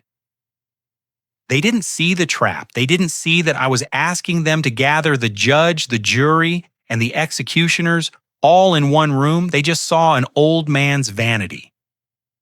We will make it happen, Dad, Tiffany said, hugging me. She smelled of expensive wine and deceit. It will be beautiful, just like Catherine would have wanted. Yes, I said, patting her hand. Exactly like she would have wanted. Now, if you will excuse me, I am very tired. The vitamins, they make me sleepy. I emphasized the word vitamins, looking straight at Brandon. He didn't flinch. He just smiled that shark smile. Go to sleep, Dad. We will handle everything. I walked to my bedroom, leaning on the wall for support. As I closed the door, I heard the explosion of activity in the living room. Brandon was already on the phone, leaving a voicemail for his CEO. Jason was huddled in the corner, whispering frantically to someone, likely begging the sharks to come to a nice dinner instead of a back alley beating. Stephanie was discussing canopies and lighting with Tiffany. They were planning their own wake. I sat down on my bed and let out a long, steady breath. My hands weren't shaking anymore. The tremor I had faked for them was gone. I pulled the encrypted USB drive out of my pocket and tucked it under my pillow. Tomorrow night the house would be full. The champagne would flow. The music would play. And in front of his boss, in front of his creditors, in front of their social circle, I was going to pull the rug out from under them so hard they would feel the impact for the rest of their lives. I lay down, closing my eyes. I wasn't going to need vitamins to sleep tonight. The anticipation was the only sedative I needed. Sleep well, my children, I thought. Tomorrow the Supreme Guardian takes the stage. Friday afternoon arrived with a sky the color of a bruised plum hanging low and heavy over the neighborhood. Inside my house, however, the atmosphere was aggressively, blindingly bright. The transformation had begun at noon, and by 4 nearer the home I had shared with Catherine for 40 years, had been turned into a stage set for a vanity fair. I stayed in my bedroom, the door locked, but the noise of the occupation seeped through the wood. I heard the sharp, efficient commands of the catering manager directing his staff. I heard the heavy thud of rental furniture being moved in gold Chioavari chairs that would scratch the hardwood floors, high-top cocktail tables draped in shimmering silk. The smell of roasted garlic and truffle oil began to waft under the door, overpowering the lingering scent of lavender that usually defined this house. It smelled like a hotel lobby. It smelled like money being burned. I stood before my full-length mirror. On the bed behind me lay my suit. It wasn't a tuxedo. It wasn't the midnight blue designer piece Brandon had tried to thrust upon me earlier that morning, claiming it would make me look like a statesman. It was my black wool suit. The elbows were slightly shiny from wear. The lapels were a little too wide for current fashion. It was the suit I had worn 3 days ago to bury my wife. It was the only thing I was willing to wear. I picked up my shoe polish tin and a soft rag. I sat on the edge of the bed and began to work the wax into the leather of my dress shoes. Circular motions, small, precise circles. The repetition was calming. It was a ritual of order in a world that had gone chaotic. My children were out there preparing for a coronation, putting on costumes of success to hide the rot beneath. I was preparing for an execution. As I buffed the leather to a mirror shine, I thought about the contrast. Out there in the living room, a champagne tower was being constructed. I had heard the distinct clinking of crystal glasses being stacked one upon the other, a fragile pyramid of glass, waiting for a single vibration to bring it crashing down. It was such a perfect metaphor for their lives that I almost laughed. Brandon and Stephanie were likely in the guest rooms getting dressed. I could imagine Brandon adjusting his cufflinks, checking his reflection, practicing his winning smile for his boss. I could imagine Stephanie squeezing into a gown she couldn't afford, applying layers of makeup to hide the reality of her face. They were putting on armor made of silk and diamonds. I finished with the shoes and set them on the floor. They gleamed in the dim light. I put on my white shirt, buttoning it all the way to the neck. I tied my black tie. Simple, somber. I walked to my desk in the corner of the room. My laptop was open, the screen glowing softly. I had 2 email drafts open. The first was addressed to Special Agent Thomas Miller at the Federal Bureau of Investigation. Tom and I had worked together on a bank fraud case in the 90s. He was nearing retirement, now a man who had seen everything and was surprised by nothing. The subject line read, "Priority Evidence of Securities Fraud and Money Laundering Obsidian Holdings." I attached the folder containing the forensic image of Jason's hard drive, the emails from Brandon's work account, and the schematics of the shell company structure. I added a brief note. "Tom, this is Harrison. The apple has fallen very far from the tree, and it is rotten. The documentation is complete. You will find the trail leads directly to the escrow account opening tonight. Do what you have to do." I clicked send. The progress bar zipped across the screen. Sent. The second email was to Sarah Jenkins, a senior investigative reporter for the Financial Times. She had a reputation for destroying white-collar criminals who thought they were untouchable. The subject line was tip real estate Ponzi scheme involving licensed broker. I attached the same files but highlighted the internal memos where Brandon bragged about offloading toxic assets to family trusts. I clicked send. The digital birds had flown. The cage door was closed.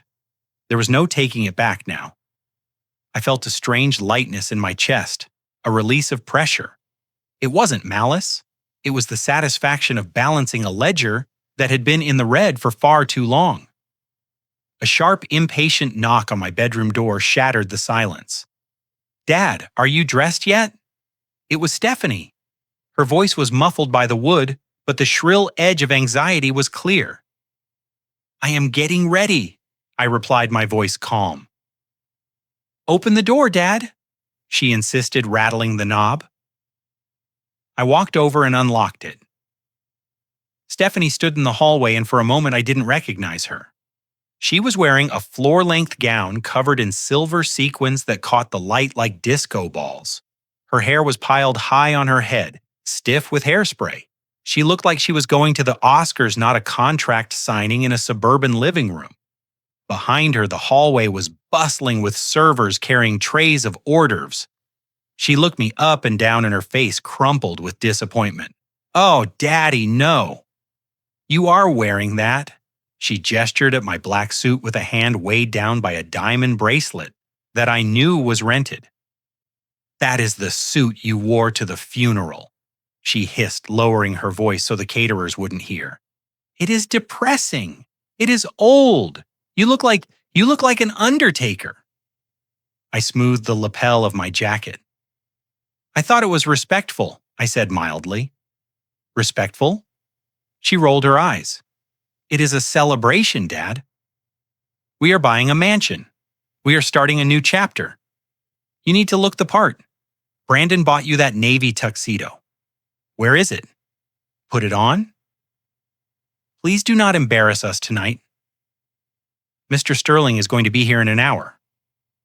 She reached out to pluck at my sleeve, trying to herd me back toward the closet. I didn't move. I stood my ground, my feet planted in my freshly polished shoes. "I am not changing, Stephanie." But why she whined, her composure slipping. "Why do you have to be so difficult?" I looked her in the eye. Underneath the heavy makeup, I could see the little girl who used to cry when she didn't get the pony she wanted. She hadn't changed. She had just gotten more expensive toys. "I will wear the thing that is most appropriate for the event tonight," I said. She didn't understand. She thought I was being stubborn. She didn't realize that I was dressed for a funeral because I was about to bury their futures.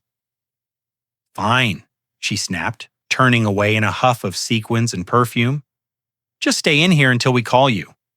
Don't come out and wander around looking like a ghost. Wait for the cue. Wait for the... Brandon wants to introduce you properly." She stomped down the hall, shouting at a waiter who was moving too slowly. I closed the door again, but I didn't lock it this time. The time for hiding was over. I walked back to my nightstand. There, in a simple wooden frame, was the last photo I had taken of Catherine. It was in the garden just a few months ago. She was wearing her gardening gloves and a sun hat, smiling at the camera with dirt on her cheek. She looked happy. She looked real. I picked up the frame. "I am sorry it has to be this way," Cat, I whispered. "I tried to teach them. We both did. But some lessons can only be learned when you hit the bottom." I kissed my fingertips and pressed them against the glass.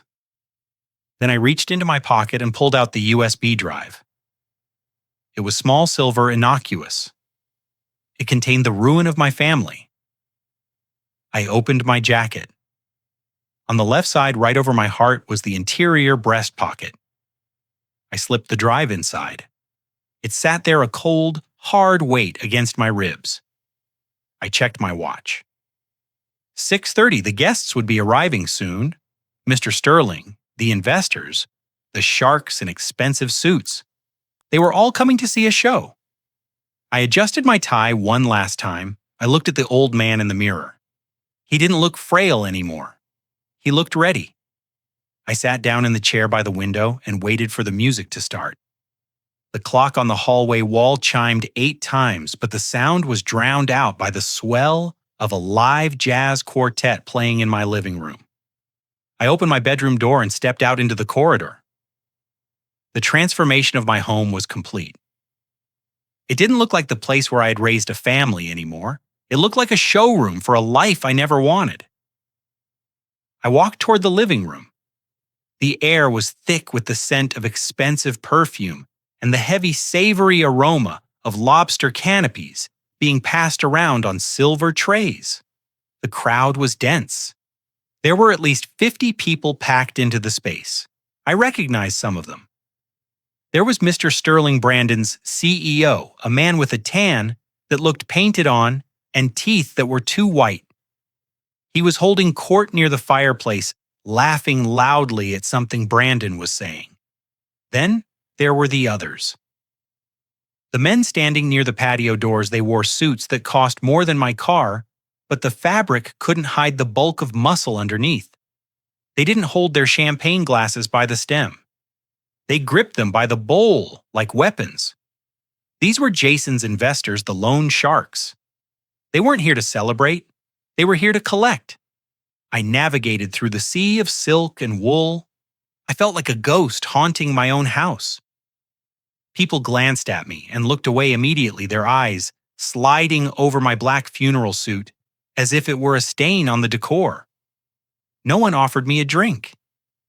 No one offered me a seat. A waiter brushed past me with a tray of crab cakes, maneuvering around me as if I were a piece of furniture that had been placed inconveniently in the walkway. I saw Stephanie across the room. She was holding her phone high, live streaming the event to her followers. "Look at this turnout," she was saying to the screen, pouting her lips. "We are so blessed. New beginnings. Caldwell Manor." She saw me approach, and her smile faltered for a fraction of a second before she turned her back, pretending to be engrossed in conversation with a woman I didn't know. She didn't want her followers to see the Grim Reaper standing behind her. Brandon spotted me. He excused himself from Mr. Sterling and strode over his face, flushed with alcohol and triumph. He didn't ask how I was. He didn't ask if I needed anything. He grabbed my elbow with a grip that was tight enough to bruise. "There he is," Brandon announced, his voice booming over the chatter. He steered me towards the center of the room like a prize steer at a county fair. "Everyone, I want you to meet the man of the hour, my father, Harrison Caldwell." The conversation lulled. 50 pairs of eyes turned to look at me. I stood there, letting my shoulders slump slightly, keeping my face blank and confused. "He is a little overwhelmed," Brandon continued, chuckling as if we shared a private joke. "He's getting up there in years. You know how it is? A bit foggy in the mornings and evenings." A ripple of polite, cruel laughter went through the room. But Brandon added, squeezing my arm tighter, "His heart is in the right place. He is the generous soul making this whole transition possible. He insists on financing the legacy. Don't you, Dad?" I blinked rapidly behind my glasses, playing the part. "Yes," I murmured, barely audible. "Legacy important." Brandon beamed at the crowd. "See, a man of few words, but big checks." The crowd laughed again, louder this time. They weren't laughing with me. They were laughing at the senile old ATM who was about to sign away his fortune. I looked at Jason. He was standing near the sharks, giving them a nervous thumbs up. They didn't smile back. They just stared at me, calculating the odds. Just then the front door opened. A hush fell over the room as Arthur Whitman entered. He was followed by 2 large men in dark suits who positioned themselves quietly by the entrance. Security. Arthur wasn't taking chances. Arthur looked out of place amidst the revelry. He held a leather briefcase against his chest like a shield. He scanned the room until he found me. Our eyes met. I gave him a barely perceptible nod. "It is time." Brandon saw the lawyer and his eyes lit up. He released my arm and clapped his hands together. "All right, everyone," Brandon shouted. "Kill the music." The jazz band stopped abruptly. The room fell silent, saved for the clinking of ice and glasses. Brandon walked to the center of the room near the fireplace where a small podium had been set up. It was ridiculous. He treated this like a press conference. "Thank you all for coming on such short notice." Brandon began, his voice smooth and practiced. "This has been a difficult week for the Caldwell family. We lost our matriarch, Catherine. But we know she is looking down on us tonight, smiling. Because tonight we aren't just mourning, we are building. We are securing the future she wanted for us." He gestured to me. "My father has graciously agreed to release the family trust to acquire the Lakeview estate, a home where we will all live together honoring Mom's memory.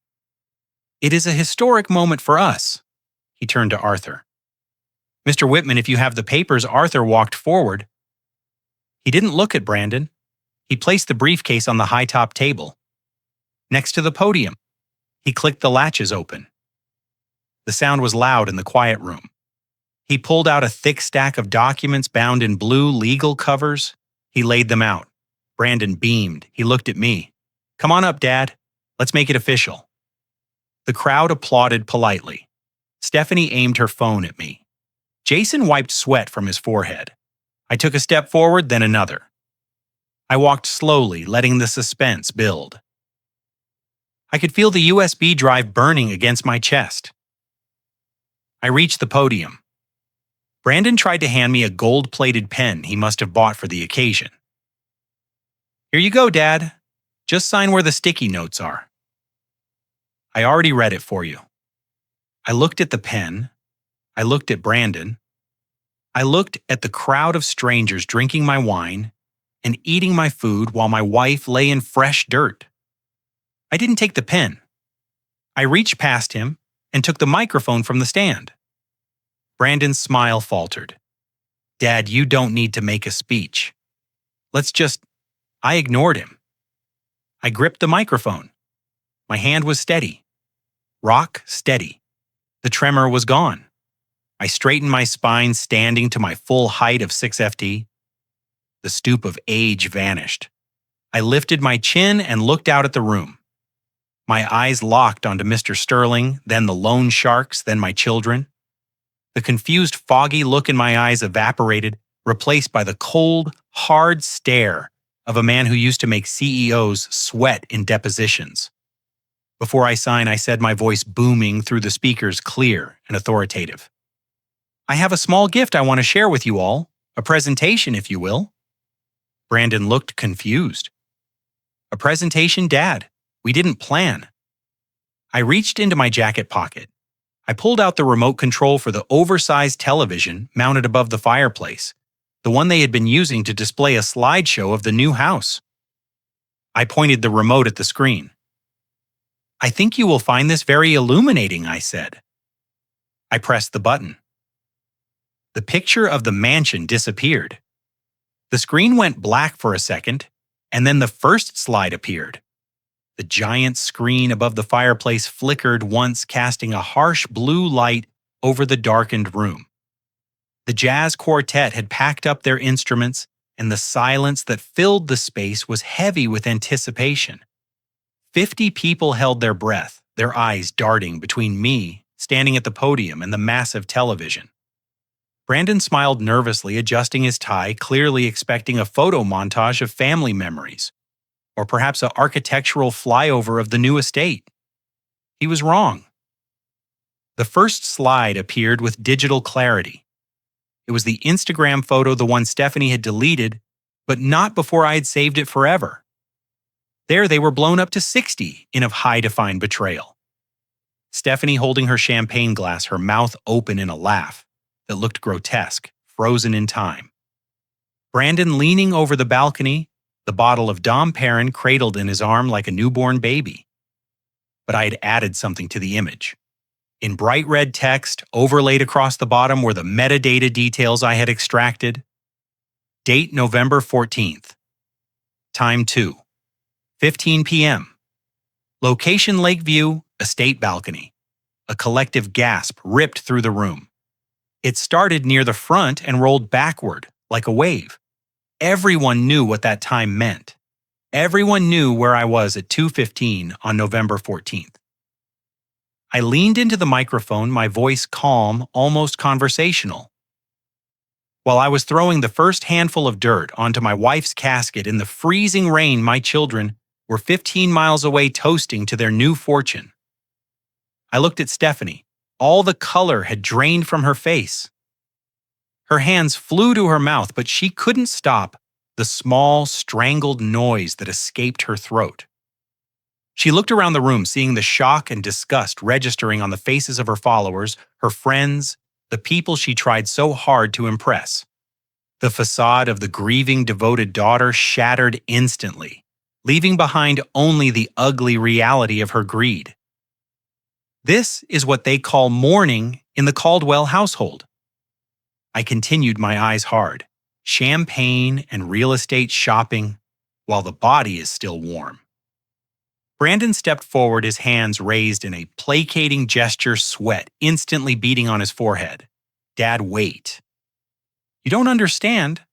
That was from months ago. That is an old photo. I didn't argue. I just pressed the button on the remote. The screen changed, slide 2. It wasn't a photo, it was a spreadsheet, a bank statement. But it wasn't just any statement. It was a forensic reconstruction of Jason's financial ruin.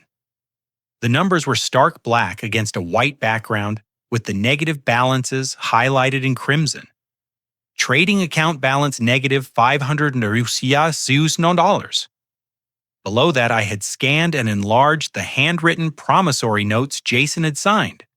The terms were predatory. The interest rates were illegal. And the names at the bottom were not banks. They were street names. I looked at the group of large men standing by the patio doors. They weren't drinking their champagne anymore. They were staring at the screen, and then they were staring at Jason. Their eyes narrowed. They realized in that split second that Jason wasn't a wealthy investor waiting for a trust fund payout. He was a gambler who had lost everything, including the money he owed them. These gentlemen in the back, I said, gesturing to the sharks with the remote. My son-in-law told me you were his investment partners. But looking at these notes, it seems you are actually his owners. Jason made a sound like a dying animal. He slumped against the wall, his legs giving out. He looked at the men pleading silently with his eyes, but they didn't look back. They were already calculating how to cut their losses, and Jason looked terrified that the cost would be physical. He borrowed $100,000 from you to put a deposit on a house he couldn't afford, I explained to the room. He told you he was good for it. He told you the trust would cover it. He lied. The room was buzzing now. The polite veneer of the party had evaporated. Guests were whispering frantically, pulling out their phones to record the disaster.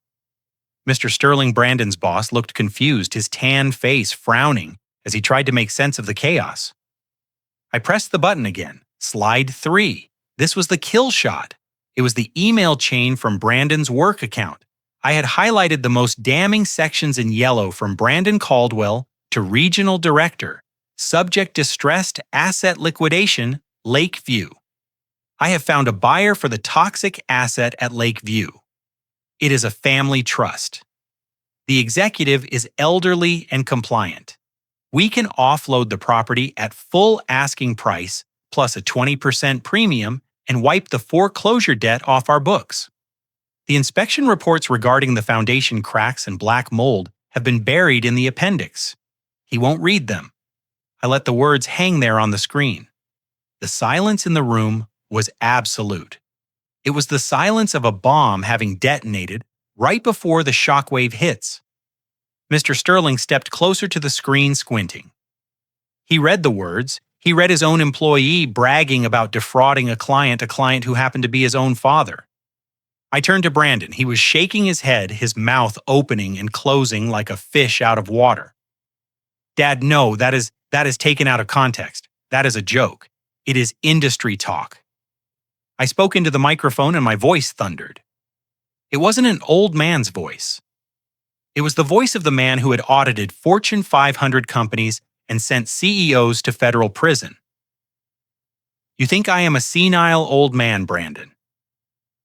You think because I walk slow and grieve my wife, my brain has turned to mush. You think you could switch my blood pressure pills for vitamins, and I wouldn't notice. A gasp went through the room at the mention of the pills. I am a forensic auditor. With 40 years of experience, I roared. I have spent my life hunting liars, thieves, and frauds. I can smell a scheme like this from a mile away. I smelled it the moment you walked into my house with mud on your shoes and a crowbar in your hand. I pointed the remote at him like a weapon. You didn't just try to steal my money. You tried to sell me a rotting house to save your own career. You tried to use your mother's legacy to cover up your own incompetence? Brandon's face turned a violent shade of purple. The humiliation was total. His boss was watching. His friends were watching. His carefully constructed world of lies was disintegrating on a 60-inch screen. He snapped. He let out a guttural roar of rage and lunged at me. He didn't look like my son anymore. He looked like a cornered beast. Turn it off. He screamed, his hands reaching for the microphone for the remote for my throat. You are ruining everything. But he never reached me. Arthur Whitman had prepared for this. Two men in dark suits who had been standing quietly by the wall moved with terrifying speed. They intercepted Brandon 2 feet from the podium. One of them grabbed his arm and twisted it behind his back, forcing him down to his knees. Brandon cried out in pain and shock, his face pressed against the hardwood floor he had hoped to inherit. Tiffany shrieked a high, piercing sound that shattered the last remnants of civility. "Turn it off!" she screamed, grabbing a bottle of champagne and throwing it at the television. It misted shattering against the stone fireplace, spraying glass and expensive foam over the front row of guests. He is lying. He is crazy. He hacked our computers. This is illegal. I didn't flinch. I stood over my son, who was pinned to the ground, and looked at the crowd. I am not crazy, I said, my voice dropping to a deadly calm. I am just disappointed, and I am finished. I dropped the remote onto the podium. The screen remained frozen on the email, the yellow highlighted text, burning into everyone's retinas. The executive is elderly and compliant. I looked at Arthur Whitman. He nodded. He opened the blue folder on the table. The show was over. Now it was time for the verdict. I stood at the podium, the microphone still humming with the echo of my accusation. The room was frozen in a tableau of shock. Brandon was on his knees, pinned by the security guards, his face a mask of disbelief and pain. Stephanie was sobbing quietly, her mascara running in black rivers down her cheeks, ruining the makeup she had spent hours perfecting. Jason was pressed against the wall, shrinking away from the men in suits who were now watching him with the predatory focus of wolves spotting a wounded deer. Arthur Whitman stepped forward. He didn't look at the crowd. He looked only at me. He opened the blue folder he had carried in the one containing the original, unredacted trust instrument. He placed it gently on the podium right over the remote control I had discarded. There was one final document to sign. I reached down and picked up the gold-plated pen Brandon had tried to force into my hand earlier. It felt heavy, ostentatious, a tool designed for vanity, not for business. I held it up to the light, letting the gold glint for a moment, letting them think just for a fraction of a second that maybe I was bluffing. Maybe I was just an angry old man making a scene before surrendering. Brandon lifted his head, a flicker of desperate hope igniting in his eyes. "Dad." He wheezed, struggling against the guard's grip. "Dad, please just sign it." "We can fix this. We can explain. Just sign the release." I looked at him. I looked at the contract for the Lakeview estate that was still sitting on the table, the fraudulent paperwork he had prepared to steal his mother's legacy. I moved the pen toward the paper. Brandon let out a breath. Stephanie stopped crying and leaned forward. Then, with a sudden violent motion, I stabbed the pen through the center of the contract. The nib tore through the thick paper and scratched deep into the wood of the podium. The sound was sharp and final. I ripped the pen sideways, tearing the document in half. Then I grabbed the pieces with my hands and shredded them once, twice, 3 times. I let the confetti of their dreams rain down onto Brandon's head.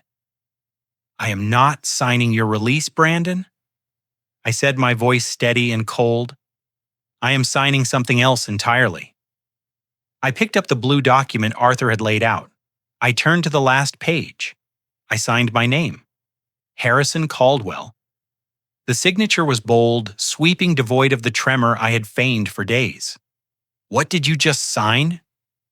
Stephanie screamed, her voice shrill with panic. "What is that?" I looked at the crowd addressing the witnesses to this execution.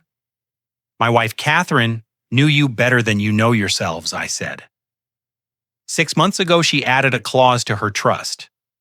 It is called the Supreme Guardian Clause.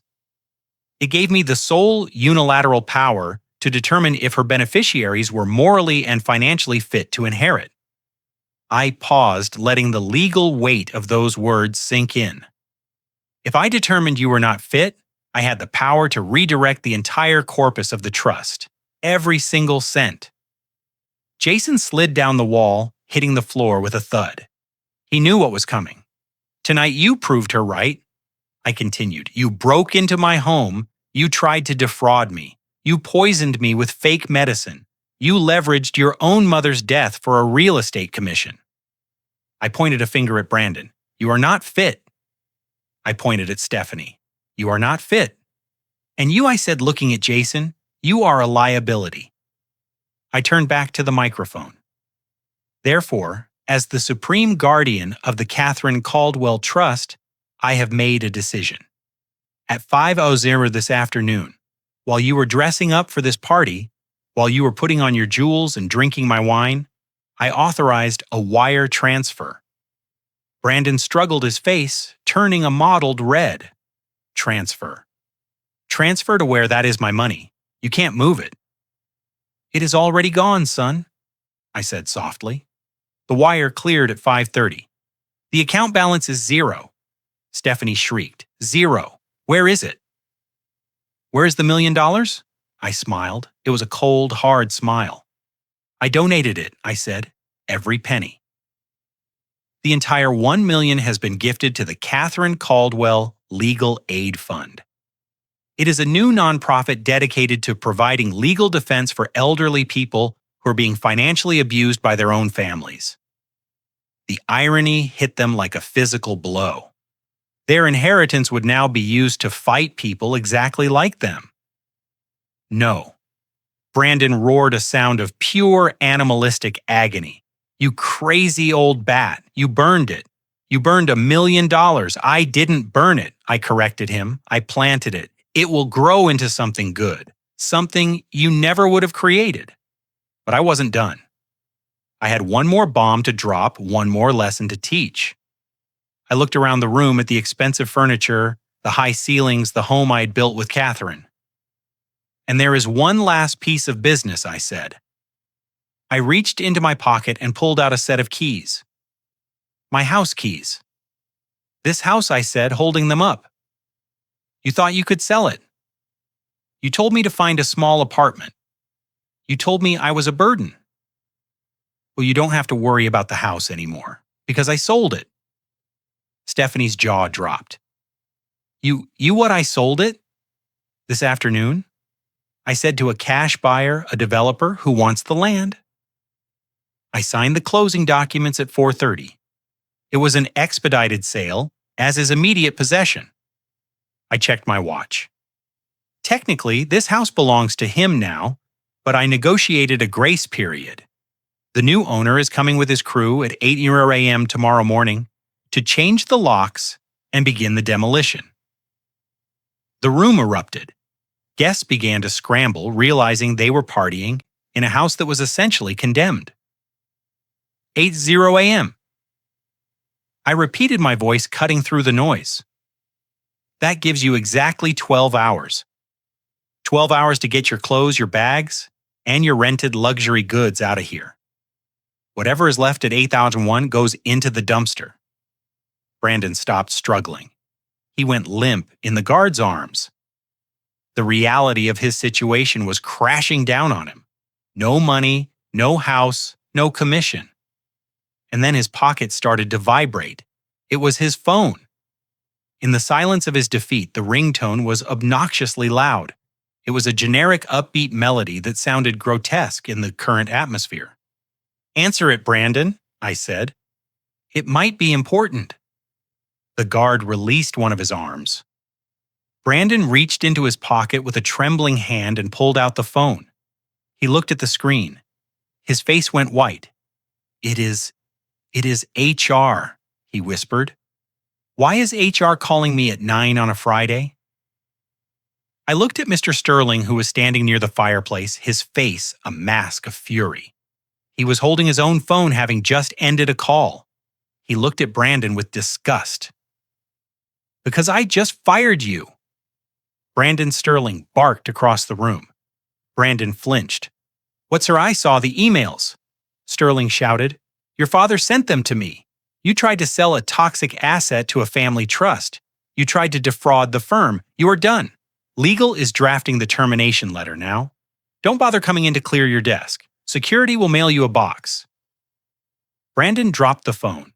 It hit the floor and cracked the screen spiderwebbing just like his life.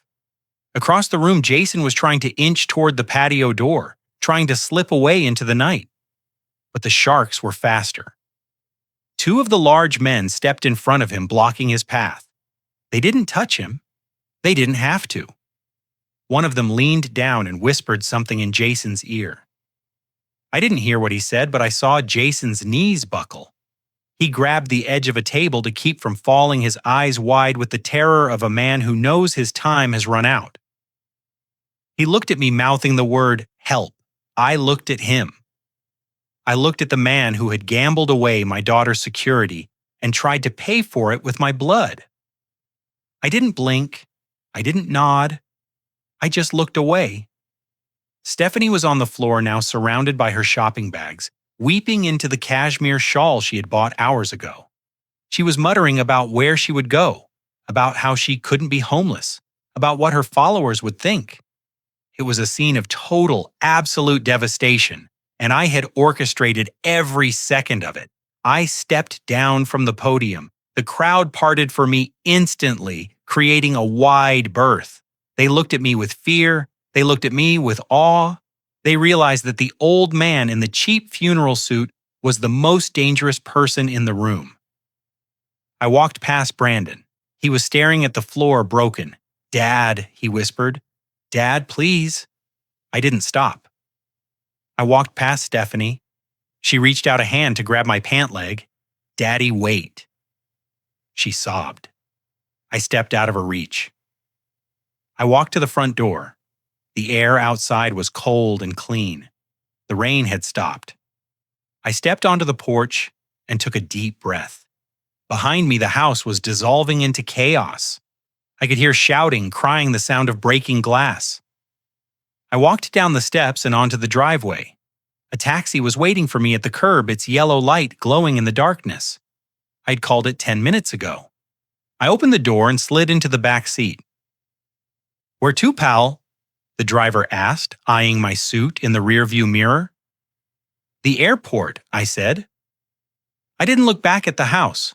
I didn't look back at the ruin of my family. I looked forward at the road stretching out under the streetlights. I'd buried my wife on Tuesday. On Friday, I'd buried my children. It was a heavy week, but as the car pulled away, leaving the nightmare behind, I felt lighter than I had in years. The audit was closed. The books were balanced, and for the first time in a long time, the numbers finally added up. The morning sun broke over the horizon at exactly 6:58, casting a pale, unforgiving light onto the street I used to call home. I sat in the back of the yellow taxi, my suitcase resting on the seat beside me. I had spent the night at a hotel near the airport, sleeping the deep, dreamless sleep of a man who has finally set down a heavy load. But I couldn't leave, not yet. I needed to see it. I needed to witness the final act of the play I had written.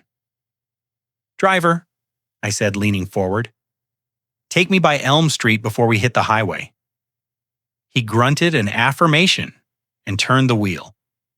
As we turned onto the familiar block, I saw them. It was 8:00 a.m. on the dot. The scene in front of my old house looked like the aftermath of a natural disaster, if that disaster was caused entirely by hubris. The front lawn, usually pristine, was littered with the debris of a hasty eviction. There were suitcases thrown haphazardly onto the grass. Louis Vuitton trunks sat in the mud. Garment bags lay in heaps like fallen soldiers. And there were my children. They were sitting on the curb, huddled together against the morning chill. They looked nothing like the masters of the universe they had pretended to be the night before.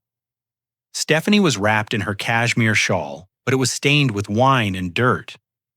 Her makeup was smeared across her face, in dark, raccoon-like streaks. She wasn't wearing her heels anymore. She was barefoot, her toes curled against the cold asphalt. Brandon sat next to her, his head in his hands. His expensive suit was wrinkled and unbuttoned. He looked smaller than I had ever seen him, a deflated balloon of a man. The Porsche was gone. I assumed the leasing company or the creditors had come for it in the dark hours of the morning, dragging it away while he watched helplessly. Jason was nowhere to be seen. He had likely run the moment the sun came up, trying to put distance between himself and the debts he couldn't pay. A large white van was parked in the driveway. 2 men in coveralls were changing the locks on the front door. The new owner didn't waste time. I told the driver to stop. The car idled at the curb, the engine purring softly. I pressed the button and lowered the window. The mechanical whir was the only sound in the quiet morning. Stephanie looked up. When she saw me, her face crumpled. She scrambled to her feet, stumbling a little, and ran toward the car. She looked desperate, pathetic, a child who had broken a vase and was terrified of the punishment. "Daddy," she wailed, grabbing the door handle. "Daddy, please. You can't leave us here. We have nowhere to go. They locked us out. They threw our bags on the lawn." I looked at her. I looked at the house. I looked at Brandon, who had lifted his head but couldn't meet my eyes. He just stared at his shoes, shame radiating off him in waves. Daddy, Stephanie sobbed, pressing her face close to the open window. "We are sorry. Okay, we messed up. We know we were wrong, but please just help us this one last time. We don't have cash for a hotel. Our cards are declined. Just give us a little something to get by. Just until we sort this out, please." She still didn't get it. She thought this was a negotiation. She thought she could cry her way back into the bank vault. I reached into the inside pocket of my jacket. Stephanie's eyes widened. She stopped crying for a second, a flicker of greed lighting up her tear-stained face. She thought I was reaching for my checkbook. She thought I was reaching for cash. Brandon stood up, then watching me, a glimmer of hope rising in his chest. He took a step toward the car, thinking that the old man had cracked, that the fatherly instinct to protect had overridden the auditor's instinct to punish. I pulled out a thick white envelope. It was sealed. Stephanie reached for it, her fingers grasping. I handed it to her. "Here," I said softly.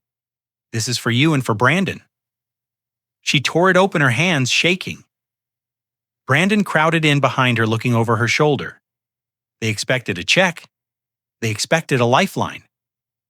Stephanie pulled out the contents. It wasn't money.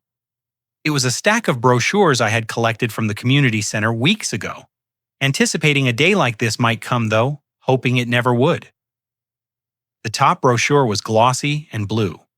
It read, "Pathways to Employment, Local Job Placement Services."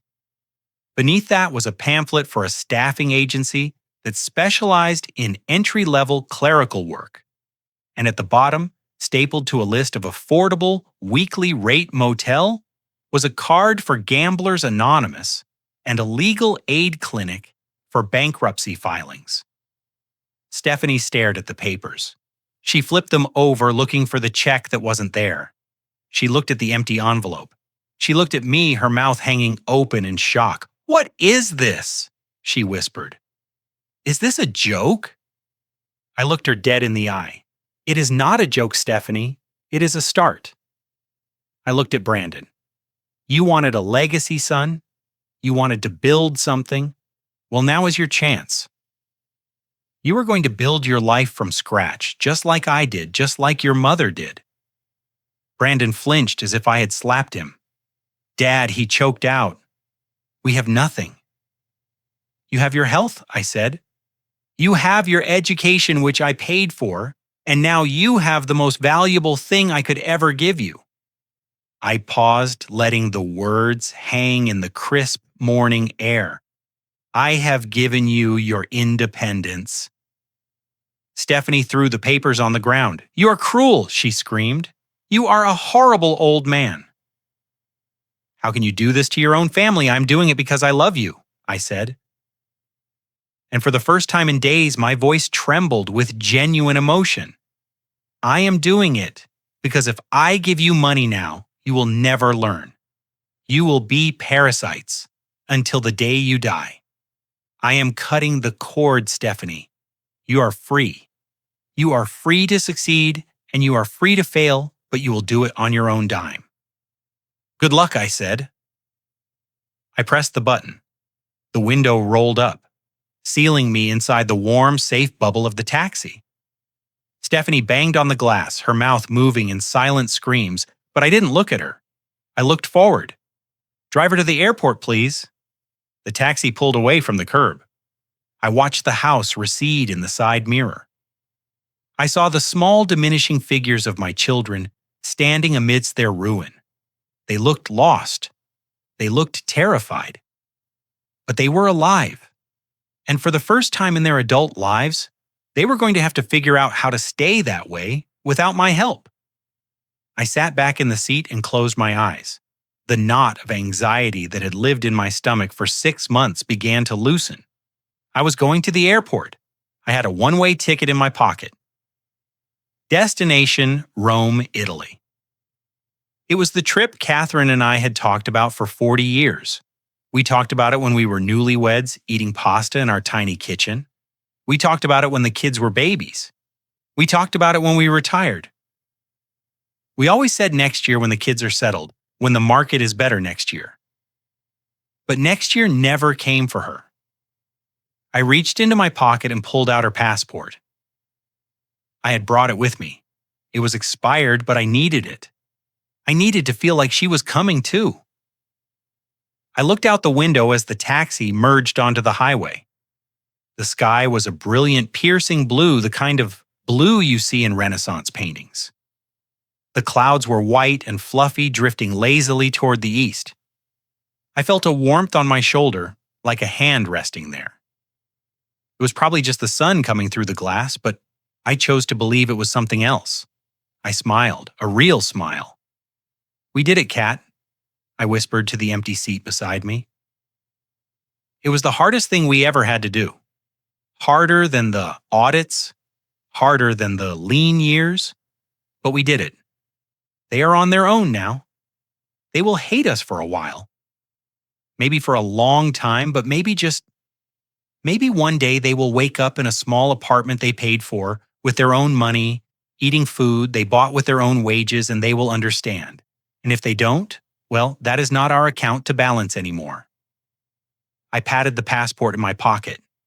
"Let's go get some gelato, my love," I said. "We have a lot of lost time to make up for." The taxi sped up, carrying me away from the wreckage of my past and toward the horizon. I was 70 years old. I was alone.